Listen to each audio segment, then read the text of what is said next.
Hello, everyone, and welcome to Genius Wednesday. Today is Wednesday, March 18th. The markets are a mess. We have a whole bunch of things to get into with you guys for the macro factors and behaviors within the crypto and capital market space.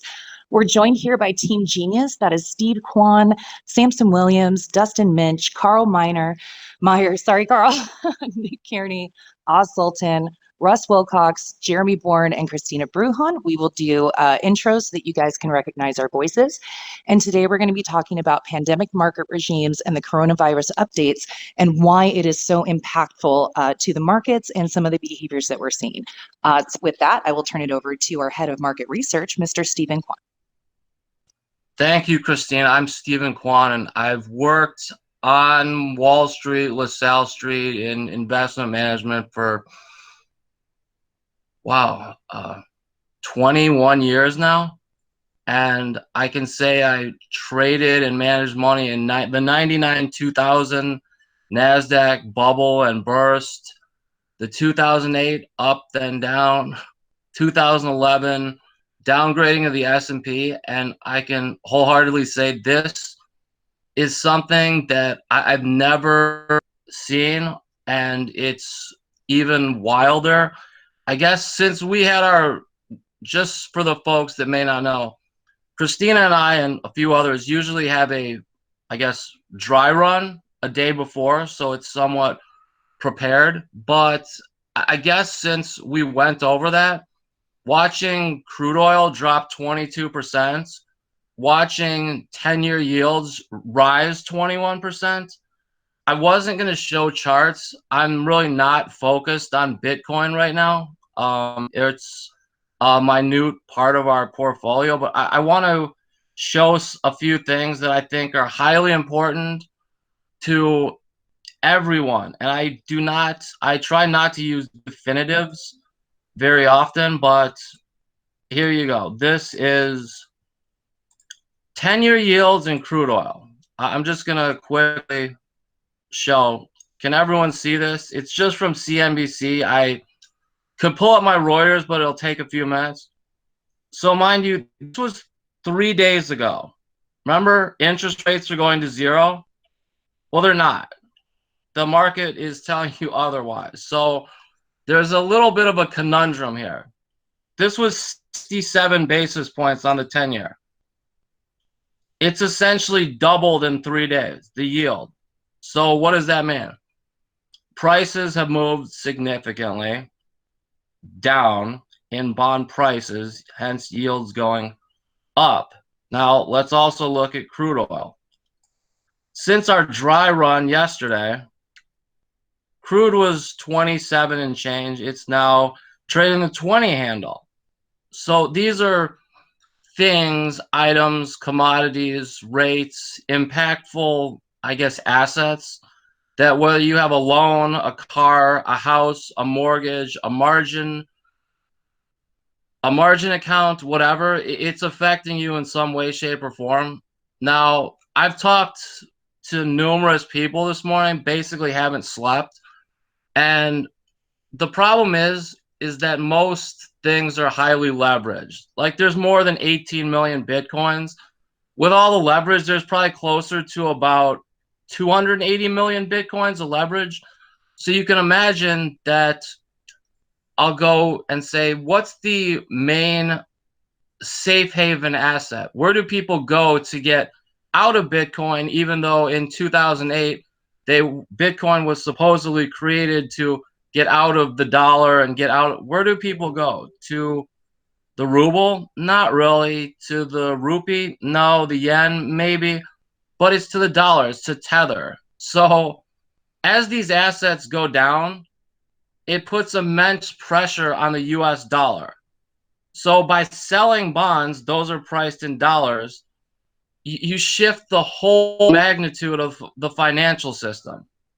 And I could go into it even more, but I want to just open it up for discussion that using leverage in a time like this, if one doesn't have a plan, can get you to zero very, very, very quickly.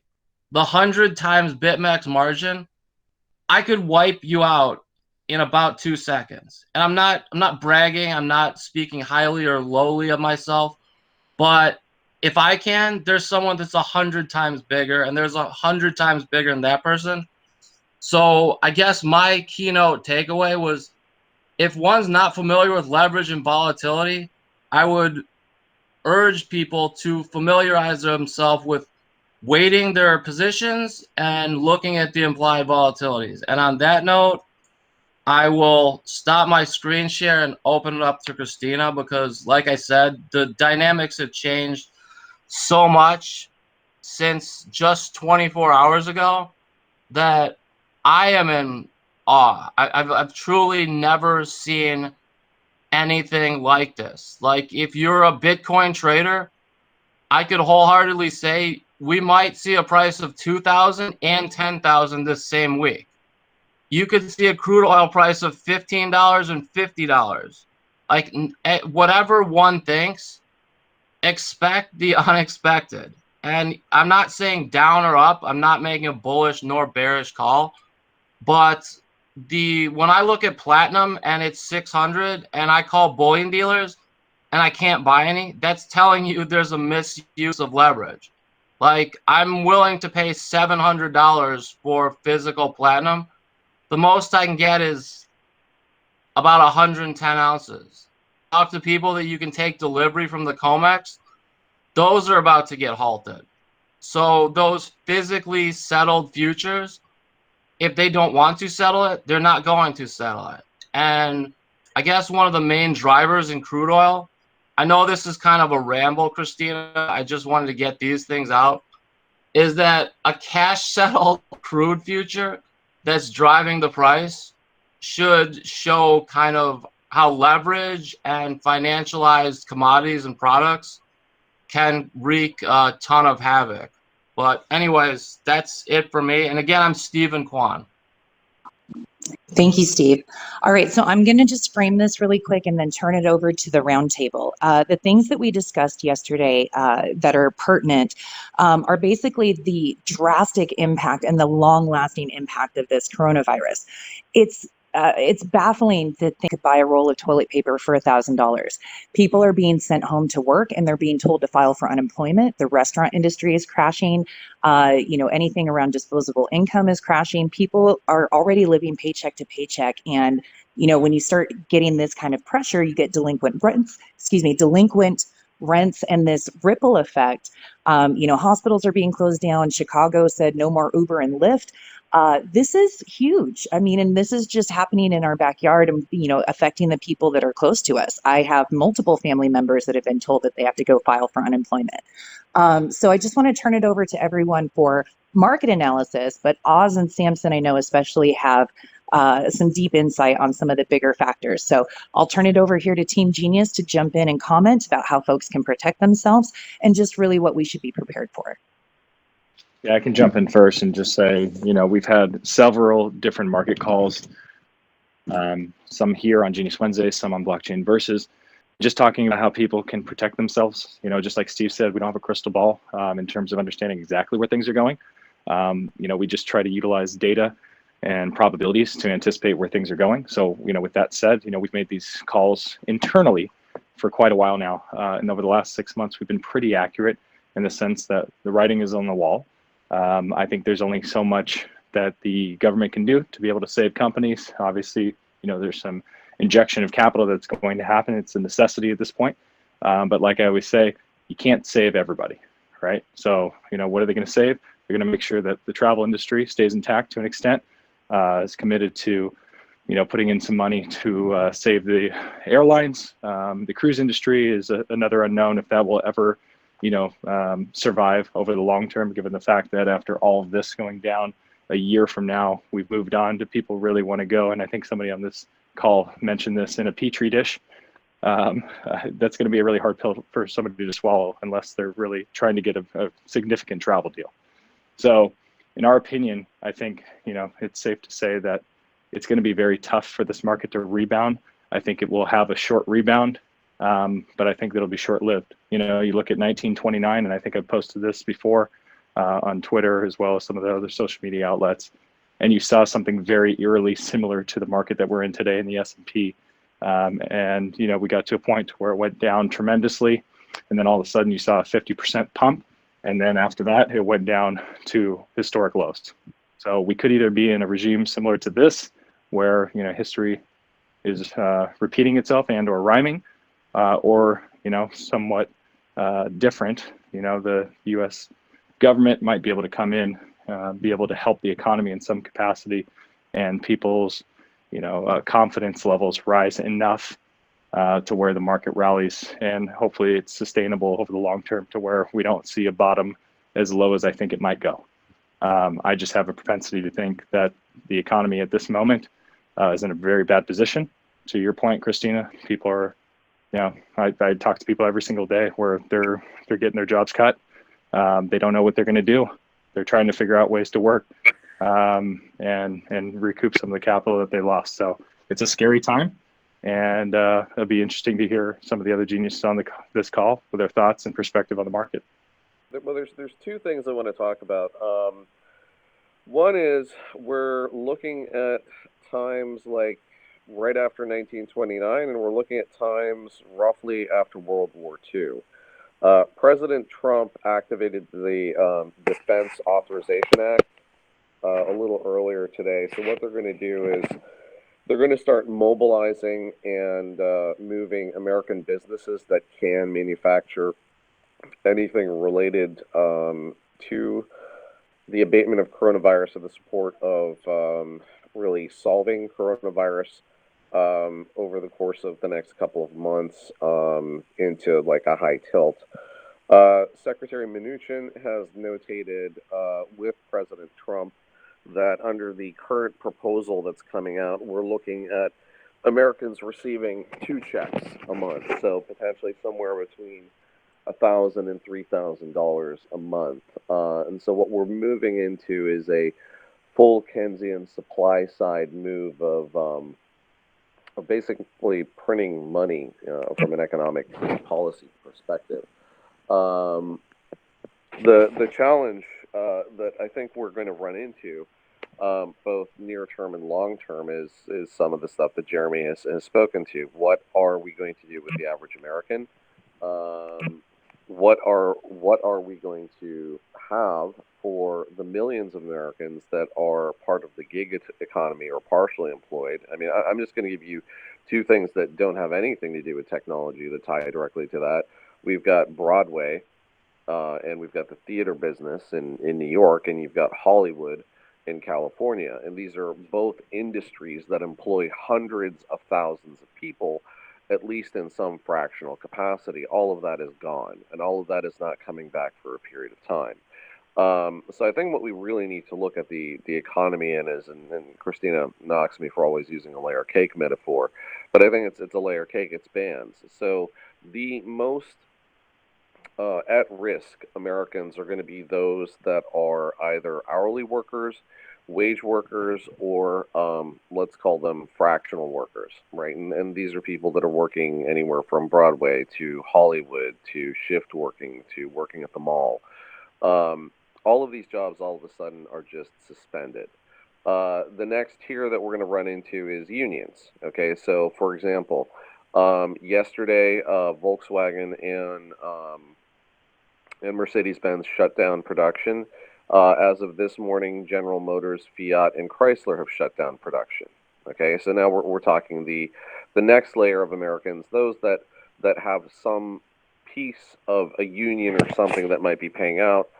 Those dues are going to be not very effective long term because no one has accounted for these types of impacts. The remainder of Americans, there's a lot of us that do work. There's a lot of us that are involved in funds. There's a lot of us that are involved in crypto projects. There's a lot of us that are involved in traditional business. But we're going to see insurance policies kicking in. We're going to see a lot of other things kicking in. And what we've basically got for mainstream America is somewhere around, I would say, a 6-month buffer before we're going to start running into some major problems. Now, why am I saying that? So I was talking to Dr. Alex Kahana from MetaMe a little earlier today, and what he notated is that we may not actually be into the full crux of this pandemic explosion until mid-summer. And what we may also be looking at is self-exclusion well into midsummer. I mean, I don't know how many people you know have coronavirus, but I'm in New York and I know at least 3 personally. And you know what we're concerned about is the spread of this basically largely due to the fact that there's going to be a ton of people that are skirting the regulations or just ignoring the exclusions. The president is sending a Navy warship to New York to serve as an emergency hospital. Okay, so the types of things that are being done right now that have taken place in the last 24 hours have not taken place since either, you know, the New Deal or since we were at war. And what we are looking at with this pandemic and what we are looking at with the opportunities for this are one, you know, I said this, I think, previously, but there's a need and a necessity to start looking at blockchain, not just in terms of its impacts to cryptocurrency, but really the impacts that it can have by being brought into the supply chain, because we have a ton of different supply chains here. And we've already got fraud. Like in California, they've already had fraud test kits that have appeared on the market. So, you know, there's a lot of concerns there. And then secondarily, we're going to need the same type of tie-in from a technology perspective in food supply chains and a variety of additional supply chains that are just going to be the mainstay of what we have for 18 months. And what I think from a global perspective, we can be talking a lot in terms of the large moves, but I will tell you that we are most likely moving towards some type of marginal trade freezing or trade slowdown.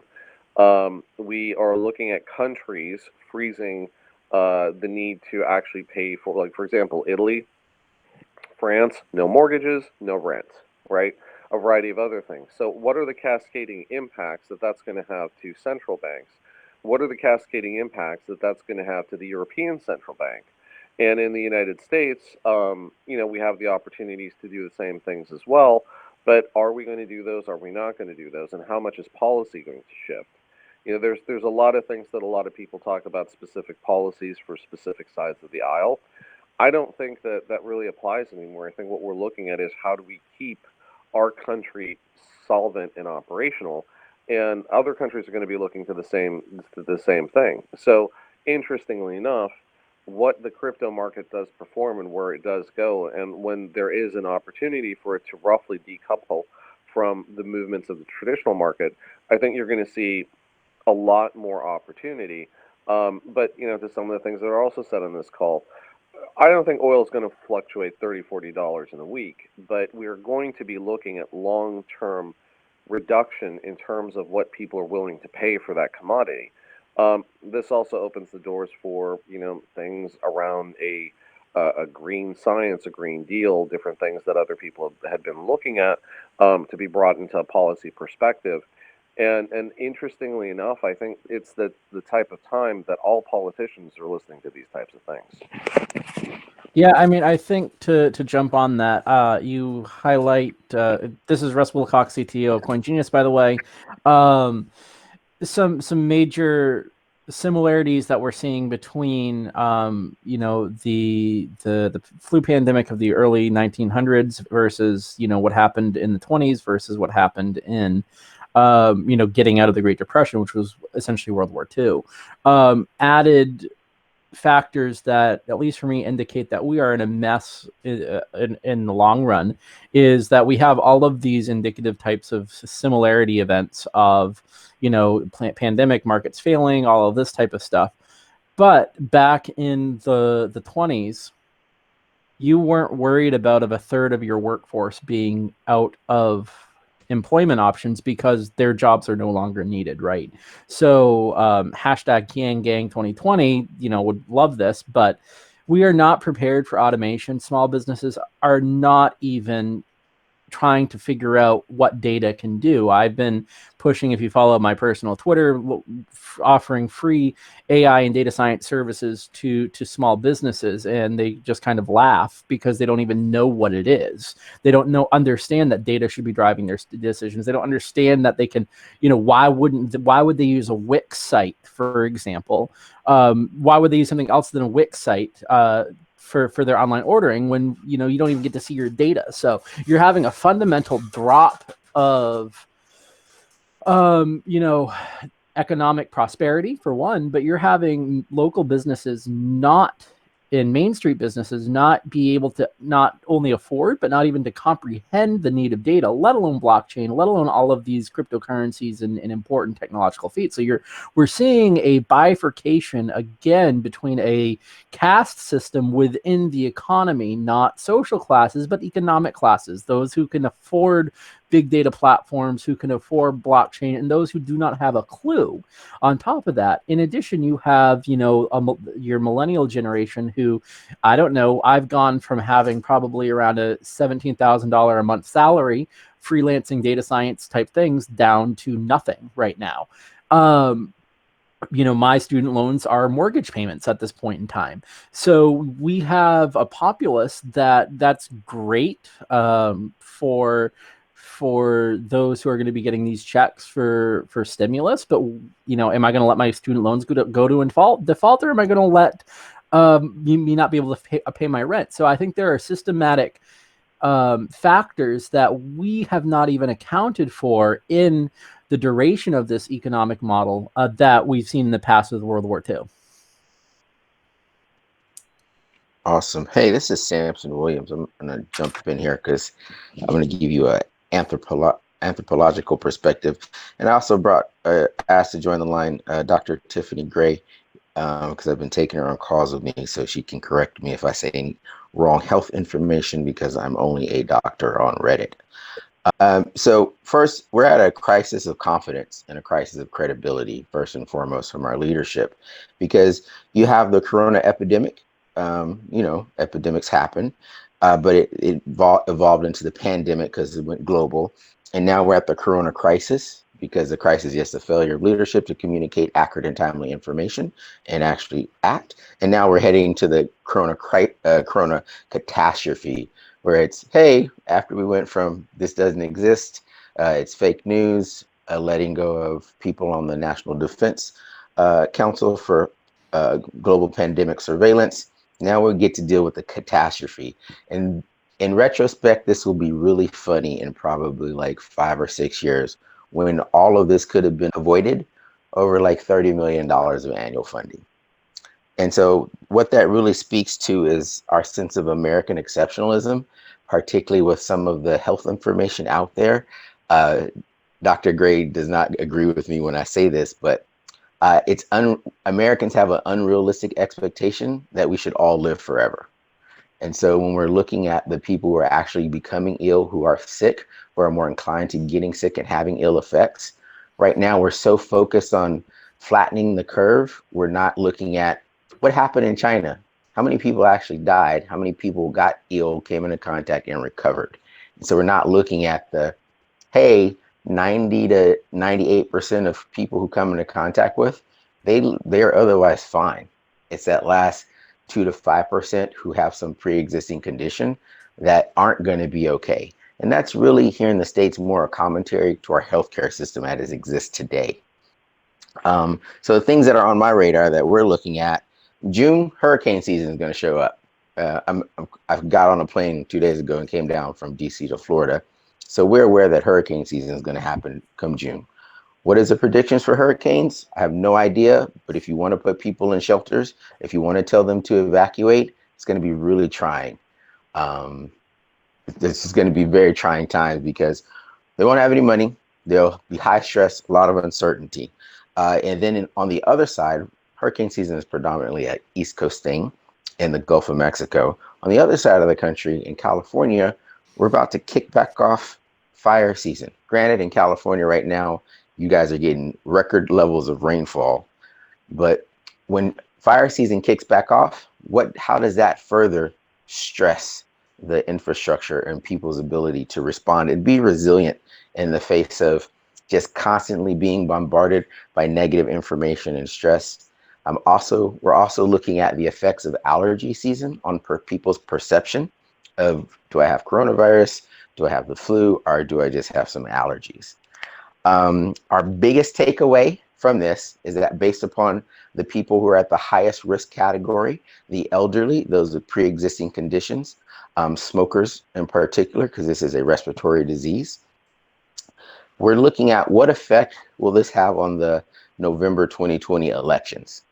Number one question is, are we going to have the elections? The Stafford Act, it is my opinion that the Stafford Act is a power grab. My master's degree is in emergency and disaster management. So I love what you can do with the Stafford Act from a public health perspective. However, it gives you such broad and expansive powers underneath this administration where we already have a crisis of credibility. What does that mean for the election? Are we going to have it? Ohio went forward with their primary election yesterday.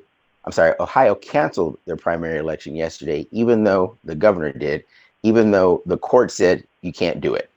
We've always had an election, even in 1864, in the middle of the Civil War, we had an election. Are we going to do that in November 2020? This is a huge unknown. And so that, I think, is really going to continue to influence people's confidence in our current leadership. The other thing I want to talk about, maybe Dr. Gray can chime in, because I am let this cat run loose. The cat's out the bag. We can't really quarantine. It just goes against our American values of American exceptionalism, Second Amendment rights, because everyone from Texas definitely wants a government suit to tell them, don't come outside, you have to stay inside. On the other hand of that, there's 468,000 people who are on dialysis, and you have to go to dialysis every 3 to 5 days. You might be able to make it a week before you die. So if you say, hey, let's quarantine, pick a state, California, New York, Ohio, whatever. If you're going to quarantine for 8 weeks, everyone on dialysis in that state is going to die. In America, that's approximately 468,000 people. There are approximately 1.5 million people in hospice care. There's another 735,000 people in assisted living. If you go to quarantine, locked down for 8 weeks, those people are automatically dead. Why? The caretakers will get burnt out, become more susceptible to the virus, and themselves not be able to take care of themselves, much less their patients. So I'm for the sense of the cat is out of the bag. Our FUD, our fear, uncertainty, and doubt is wreaking untold economic havoc. And as a result, we should just let it go and accept the fact that, yes, we'll have between 1.5 and 2 million lives lost to the coronavirus. That is actually less than what we will see if we continue to allow our fear, uncertainty, and doubt influence the American way of life and our economy. Because at the end of all of this, actually, I'm going to skip the part where we talk about the Veterans Administration and their inability to provide care to veterans just when there's not an emergency. So their ability to provide care to veterans during the coronavirus is exponentially decreased. Because at the end of this day, for the coronavirus, China wins. China's going to come out, they're going to have more soft power, more social capital, more economic power, because they're already reopening manufacturing, shipping, distribution in Wuhan. They're moving forward. China's going to win so much, and all because we had that crisis of confidence. And at the very end of all of this, data is going to be the new currency, particularly health and epidemiological data, because that's going to be a commodity. And you're going to see everyone who wants to know what's the status of pandemics or novel viruses around the world. And they're going to include that in their quarterly reports and their risk management, because no fund wants to be caught flat-footed again. This is Oz. Can I actually toss an update out there? Yep. Okay, so here's the latest updates from the president. HHS is modifying regulations to allow all doctors and medical professionals to practice across state lines. HUD is suspending all foreclosures and evictions until the end of April. The government and the medical community are asking Americans to delay elective procedures. There may be a disproportionate number of infections amongst millennials. We're currently the largest risk generation. While they're not at most risk for serious complications of infection, they are most at risk for spreading the virus through their activity. People who do not have symptoms are not asking to be tested following guidance, even so 93% of test results are coming back negative. Let's see. Thermo Fisher Scientific has expanded testing capacity. The U.S. military remains ready and capable of defending the country. They've made 5 million respirator masks available. Defense labs are being activated to help with test processing. As I mentioned, the Defense Production Act. I just wanted to notate two things. The Chinese are currently in the middle of this pandemic, and whether people would like to think that production has come back or hasn't, there's still 90-some% of supply chains in the world that are disrupted. Two is, I think you're going to be looking at the development of manufacturing capabilities in individual countries outside of China, and a long-term move to separate from resiliency inside of the face of this is going to be something that's more needed. And then lastly, the Chinese have I think two issues that we need to talk about. One is the fact that they're only 8% of GDP. The other fact is, the detention camps that the world has stared at and said nothing about. And that's spanning not just Muslims, but now Christians and a number of other folks that are out there. So the question also becomes one of, while we're talking about the need for economic rebounds and the need for the markets to stabilize, we also have a lot of ethics, I think, that need to come in. And then last quick update. They're stopping the collection of student loans in a couple of states. New York just announced that. Plus, it looks like they may stop the collections of federal student loans for a few months. So, Kristina, I'd love to actually pivot now and get some different and varying perspectives. So, Josh Lawler, I know I asked you to come on. I'm not sure if you're able to speak, but if so, love to get your perspective on everything going on from the legal and regulatory side of things and how you think this could evolve into potentially an opportunity for blockchain and crypto. I think human crisis of government. Ohio canceling the primary is, something like the shot heard around the world. And you have to be really kind of minded in terms of how this can actually get, because I do think the election is potentially in jeopardy. And the current administration, I think, is more likely to go that route than many. I will make the parallel to Germany pre-World War II, which I'm sure everybody is thinking about, even if it's kind of crazy to say. In that context, it really opens everything up legally. You can look at things like the Environmental Protection Agency and how that's been hit in the Trump administration. Well, is there a non-governmental blockchain solution for that? And you can do that for pretty much any administrative system. I do think we're going to see some resolution of what the SEC is doing as people get a better understanding of the taxonomy of blockchain. But everything is going to move very slowly, with the exception of KYC, which is going to settle globally. Hope that's helpful.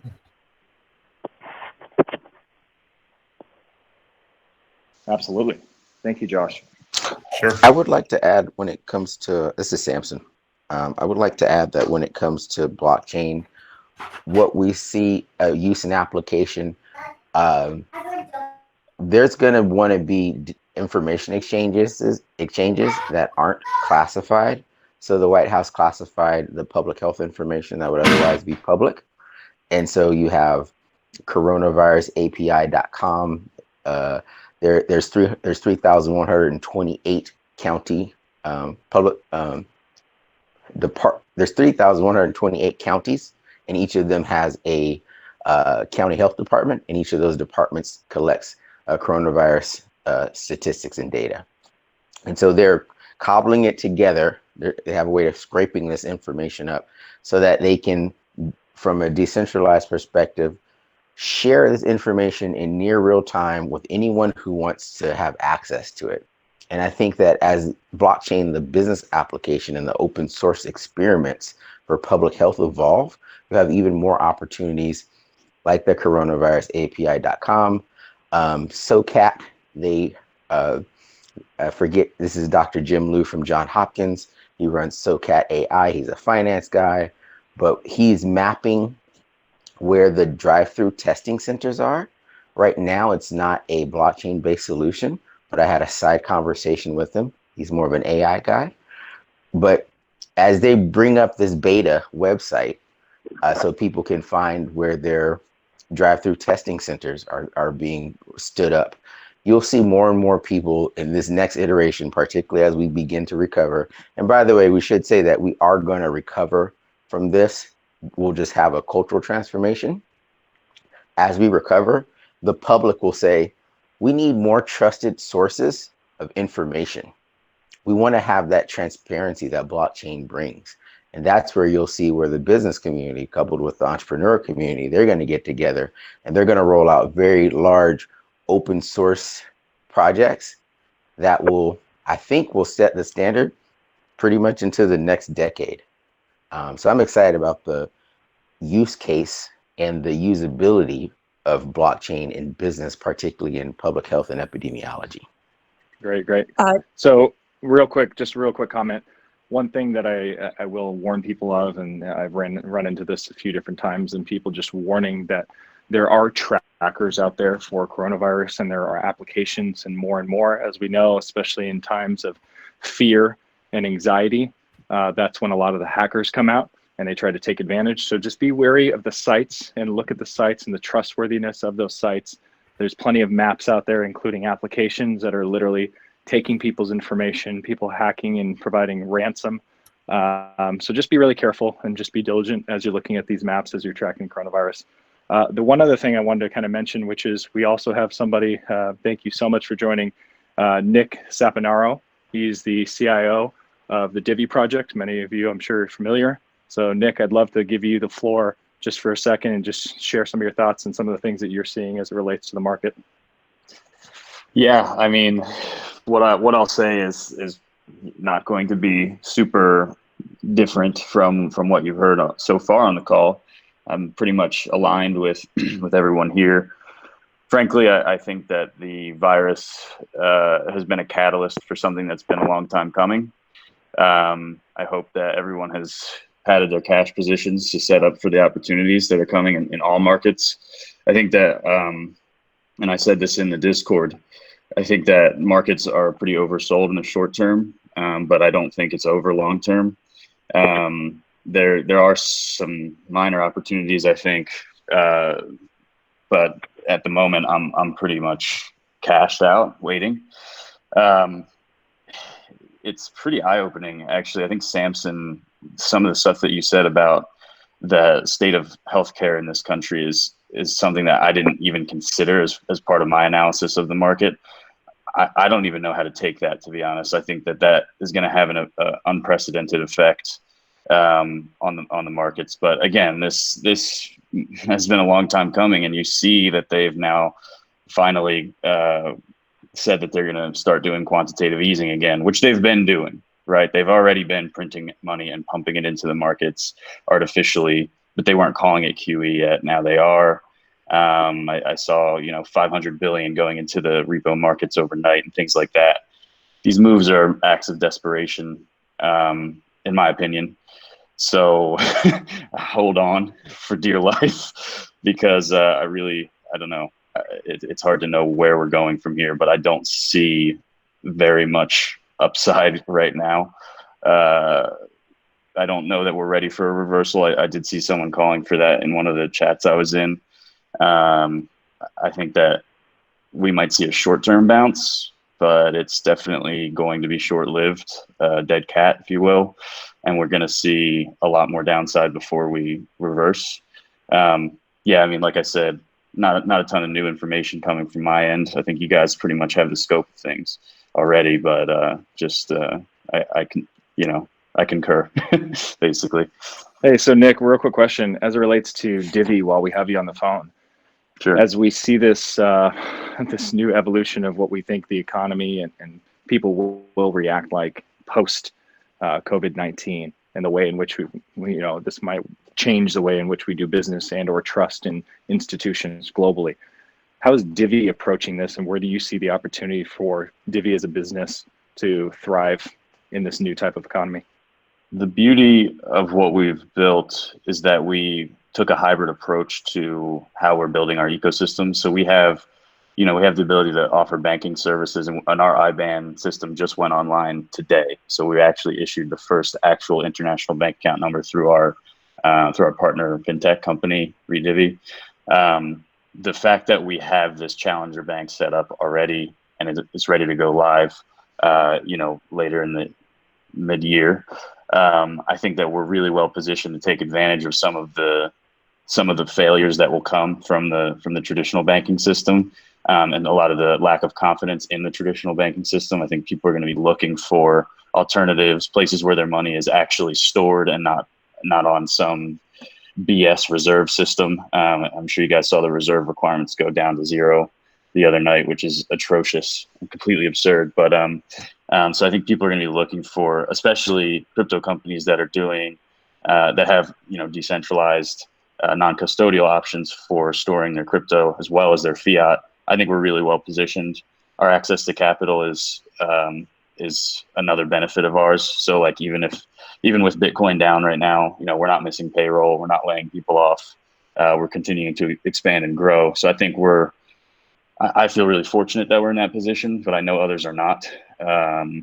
But hopefully we can collaborate and work with projects to help everyone get through this difficult time. Thank you, Nick. I'm so happy that you brought up the overnight repo situation. Is definitely something we discussed at length yesterday. And I'd like to call on Steve real quick. So Steve, I'm going to just kind of give it a little bit of context here and then turn it over to you to explain like why that's such a big deal. And then we'll need to hear from Dustin on the mining side. So really quickly, just to give everyone kind of the picture, we were kind of discussing how Trump's bankruptcy experience might actually be a bonus in this situation. But we started digging into bailouts, and bailouts have traditionally been top down on mortgages and auto loans and credit cards. But this situation, you're going to need a bailout on both ends. And that's kind of what Oz was talking about. You can't just fix the top this time. There's going to need to be, kind of a holistic change to the entire system, plus all of the global economic engine impacts. So we've been saying this for a long time that it's going to look very different. I used to say 10 years. I think it's going to look very different in a year. So Steve, can you please unpack for the audience why putting the rates to 0 and giving that overnight repo really just is a scary thing? Can you break that down for the average person? Sure. I'd love to ask Nick a couple questions offline that are not really pertinent to this, but I guess personally, our family office is probably more of venture capitalists, and I studied many coin and project, and I think I actually met the other leaders for your project in Las Vegas, and I commend you guys because if I'm not mistaken, in the masternode space, you were one of 4 that showed an actual positive return in yield. So my accolades to you and your team. Never actually met you, but again, I'm Quan. And I guess going to the situation of repos and loans, this is when I was talking to Karl and Kristina. Imagine this. We'll use Kristina and I as an example. I go, Kristina, can I borrow $1? She goes, sure. And then the next day, she goes, can I borrow $1? Sure. Then the next day, can I borrow $1? And essentially, when you take rates to 0, you have the top-down effect of you fix the problem of large scale, beyond what I'd say margin calls, but intra-bank, swaps and blowouts that occur that we don't really hear about because they're not exchange traded. This could be in the dollar, in treasuries, in a volatility swap, in a number of different asset pairs or groups. But essentially by doing that, a large financial institution can continuously borrow at zero, i.e., I think years ago, you could pay an Amex bill with a Visa and then pay the Visa with a MasterCard and essentially just create a revolving line of credit, but doing it in a magnitude of billions, or I don't know, I heard some ridiculous thing about a $10 trillion margin call, which I find a little hard to believe, but I don't know. Like I said, I believe anything at this time, or it's at least worth a look. So they've attempted to take care of, I guess, the top. So now you have the top essentially bandaged up, but on the, what I call the bottom up effect, if someone can't pay their mortgage, if everyone all of a sudden stopped paying their mortgages to Chase, then Chase has to increase their revolving credit. Who has that type of bankroll to bankroll Chase? Well, the government. So that has to increase, and more people can't pay, and there's less job. It's, pardon my French, but it's a cluster. Well, you get what I'm saying. It's created a situation where what I'll call the lowest tier of the economic ladder needs to have something to pass up the ring, because it can't continuously be the Fed or the ECB or the PBOC, the BOJ, whatever country you're in, whatever the central bank of your locale, they cannot continuously do that. That's how we got into a $100 trillion global debt situation. Ultimately, that's the problem. It's debt and leverage. It's the fact that, like I said, there's far more barrels of oil being traded than there actually is in production. There's far more bars of gold that are leveraged on just the COMEX than there actually are in tangible hands. There's far more money Bitcoins. So once you financialize anything, that's partially what happened with 2008 when we heard the terms, well, I won't ramble, but in any event, by these repos and going to zero and negative, it sounds ridiculous, but it's a way of keeping the largest scale institutions solvent, and that bandages it for a time where they can then do something like giving the people a $3,000 a week check for nothing. What do you think that's supposed to do to prices? I mean, if every person gets $3,000 a week or a month, do you really think the price of milk can maintain $2 a gallon or $3 or whatever? Yeah, no big deal. This is Dustin, the mining expert, I guess. That's what they call me. But I kind of wanted to keep it short and brief because there's a lot going on. You guys have unpacked quite a bit, but just to kind of sum up what's going on in the mining space. Obviously, the price of Bitcoin's gone down, somewhat to make mining unprofitable. So I think, myself and a lot of other miners included, we've decided to do what we've always done in the past, is just unplug. So you really got two options. You can, find some projects that you really, really believe in, mine at a loss, and, accumulate those coins and wait for the price to go up to sell it at profit. But what's interesting is that there's been some buzz going around on YouTube, and I haven't had a chance to really participate in it yet, but graphics cards are really good for protein folding. And so you may have heard the term, folding. And basically what it is, there's these websites where you can do disease research, and you can configure your graphics cards to basically fold different proteins to find cures for cancer, AIDS, things like that. And so there's a company called Folding at Home. They have a website, and they launched a Folding at Home for coronavirus. So now, the evil cryptocurrency mining space, the Bitcoin mining space that people accuse of burning electricity and being bad on the environment and all this other stuff, has now joined forces and is donating basically electricity to help find a cure for coronavirus. And so if you got a computer at home with a graphics card, you're more than welcome to participate. And, there's quite a few GPU miners and YouTube channels that are creating videos to show people how you can join their team and, help find a cure for this coronavirus. So it's kind of cool to see despite the mining profits being down and everybody could be, kind of upset in a bad mood, but instead everybody pivoted and is getting behind this to kind of, the cryptocurrency mining space is just, trying to help find a cure for that. So that's really what's going on in short. That's really all I got. Awesome. Thank you, Dustin. Appreciate that update on the mining landscape. All right, with that, I will turn it back over to the overnight repo and quantitative easing discussion. I know we all want to kind of comment on that. So I'm going to let it be a free-for-all, and I'll go on mute. We can record as long as you guys want. Kristina, so this is Oz. I wanted to add two thoughts here. One is the concept of helicopter money.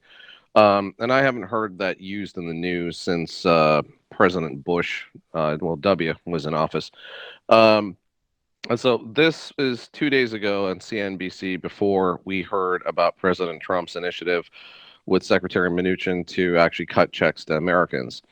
And the opposite side of this, following up on what Steve Quan was talking about, we also have a secondary challenge, and that challenge is basically around breaking the buck, right? So the problem that we have with most large institutions, and we're pretty much well aware of this, your bank holds your money, it loans money, it invests money, that's how it makes money.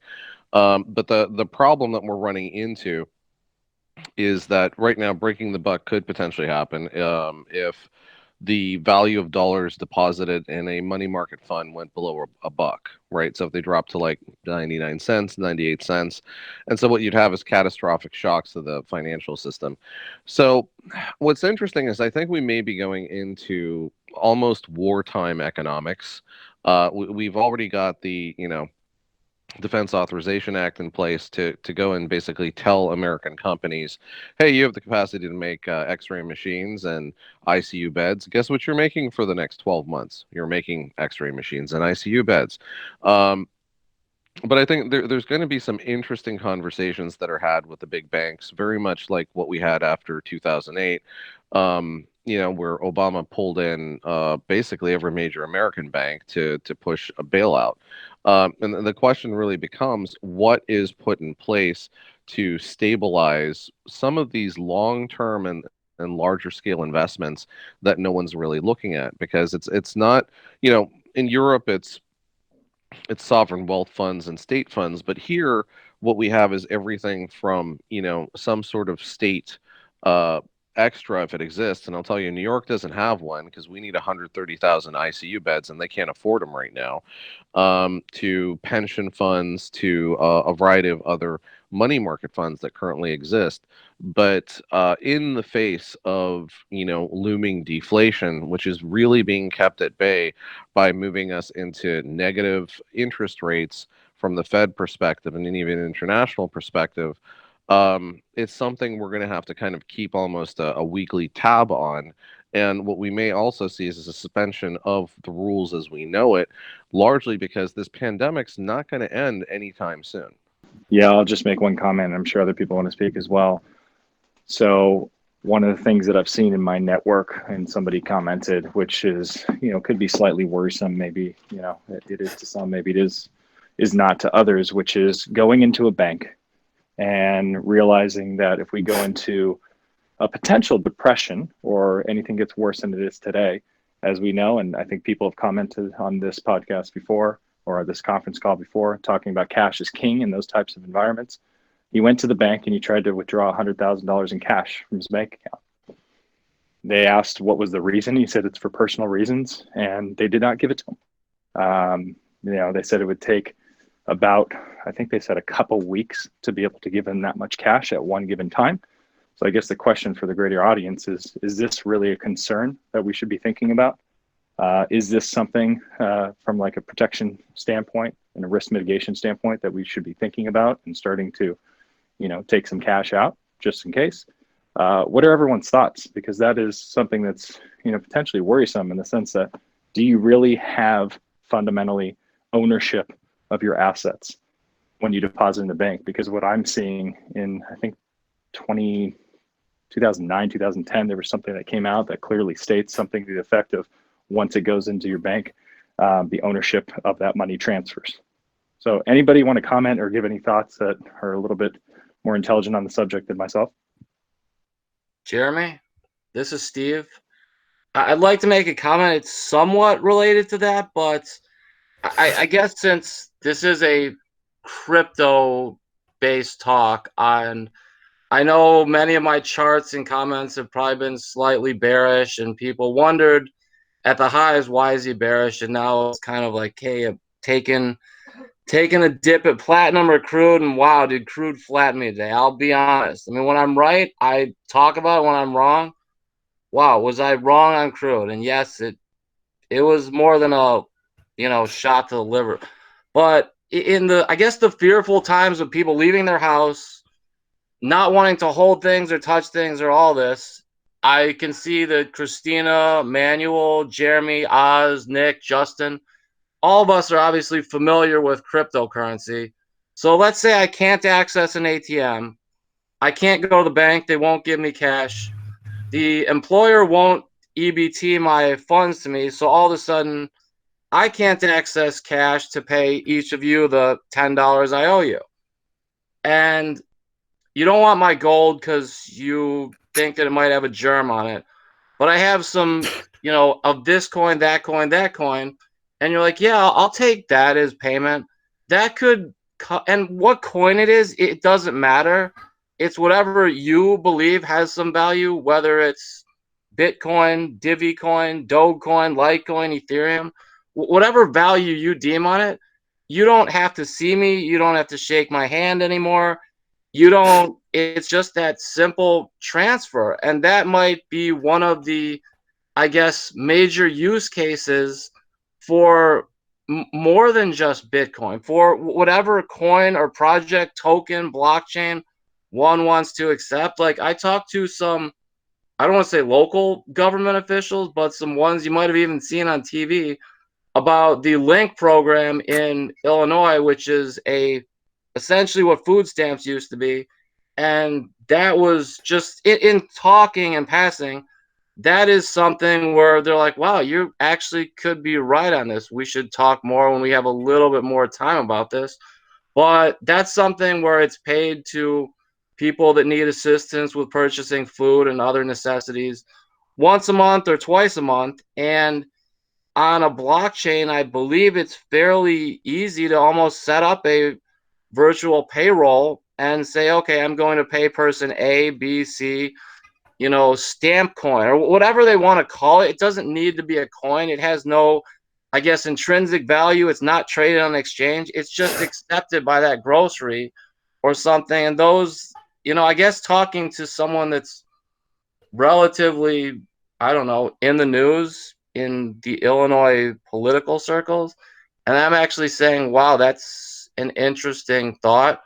On my closing note would be, I don't know if this managed to hit the CNN news or anything, but why did the Treasury Secretary just basically poach one of the executives from Coinbase yesterday? I don't know. I saw it and asked around, and I guess there's a bit of truth to it, but it seems like an odd time that the Treasury would actually go take somebody from Coinbase, right? I know I'm saw saying- that too. Well, Yeah, the forums all went nuts, basically saying, the U.S. economy is trying to transition to digital currency. Like, I'll turn it over for Lawler here because he's actually really well versed on this. But yeah, I saw that burst happen as well. Thank you, Kristina. This is Josh Lawler, and yeah, we're well onto one of my soapboxes. So I think to answer that question first, we're definitely heading for the dollar. We have been for quite a while. And if you think about it in context of the other things we've talked on this call, I think we're heading for universal basic income also, whether they want to say that that's what it is or not. because even after you have the initial shock of coronavirus and everything else, every employer is learning that big expense is not as necessary as they thought it was. And somebody mentioned earlier the automation of jobs, and that's going to happen. We've been calling that for years. This is a trigger point for it. This is a trigger point for less travel, because suddenly we realize we've got proof of concept on video conferences. So the government knows that also. They want to get to the digital dollar. It allows them to deposit with individuals who have wallets that are tagged to social security numbers. It allows them to facilitate tax collection, because if there's a digital dollar on a blockchain, obviously it's a lot more traceable. So that's definitely happening, and it was probably going to anyways. I can jump in here real quick. My name is Justin O'Connell, and I run and have run since 2012 goldsilverbitcoin.com, and I was in the gold and silver industry before that time. And I can say that I haven't seen demand in the precious metals sector like this since the 2011 and 2012 period. We are not able to get silver without a 3-week delay right now, and gold's a little bit different story. It's not as backed up. Local coin shops are saying that they are sold out. I don't believe they're sold out. I think they're not willing to sell their inventory at these prices because they are underwater on them. So that's just kind of some feedback of what I'm seeing in the precious metals sector. Like I said, I haven't seen demand like this since 2011, 2012. And I do anticipate that as things settle down, we will see a bull run in the metals like we have seen lately. Definitely gold. Yeah, this is Josh Lawler. I agree with that. I was listening to a different talk that mentioned that at the outset of these types of crises, everybody pulls their money out of everything to cash. So what you normally have is assets that are, not necessarily usually correlated. They will be for a little while now, and that's probably what's happening with precious metals. The other thing I wanted to mention is don't underestimate the idea of the legal system getting backed up. Somebody had mentioned, well, what if I don't have money to pay my rent? Well, if I'm a landlord and somebody's not paying their rent, usually I would go unlawful detainer in court, except the courts are, a lot of them, somewhat closed right now. And if you think about that, it's kind of leads towards the direction of rule of law going away. And that's a very, very scary thought. Yeah, it sure is. Interesting times we live in. Thank you all. I mean, I know we've gone a little bit over, but this is just really engaging, interesting conversations. It's great. And this is why Genius Wednesdays are so valuable, and why more and more people are wanting to come on and contribute and join and listen in, because we have such a diverse group of folks that are able to contribute and look at things from so many different angles. So really appreciate everybody's contributions. Kristina, you can go ahead and wrap this up, but I'd like to invite you all back next week as well. Before we head off, is there any other comments, questions, or thoughts that anybody wants to leave us with? Yeah, I do. Actually, it's one quick one. It's specifically for Justin. I myself was in precious metal and derivatives for many years. I don't know if you look at the COMEX, like deliveries and all the stocks, but the platinum stocks, it's amazing. There's less than 50,000 ounces of platinum registered for delivery, which, if I'm not mistaken, is under $3 million. It's about $3 million now. I got to double check that, but. All right. So yeah, 30 million bucks. And believe you me, would never let this happen. I'd love to see the day where somebody actually tried. I did try in my previous careers, but yeah, 30 million bucks. You can take the COMEX platinum stocks down to zero, but that would show the hole in the leveraged metals trading, where if you're trading futures and there's none available for delivery, it kind of would end that game. So just wanted to note that. Wow, just drop the mic and walk away with that one, Steve. Thanks. All right, everyone. Thank you so much for joining us today on Genius Wednesdays, brought to you by the geniuses at CoinGenius. We encourage you to join the crypto conversation by participating in the CoinGenius Premium Discord channels, checking out our website, coingenius.ai, or you can always email us at info@coingenius.ai to comment on what you heard here today or discuss our consulting services. Until next week, this is Genius Wednesday.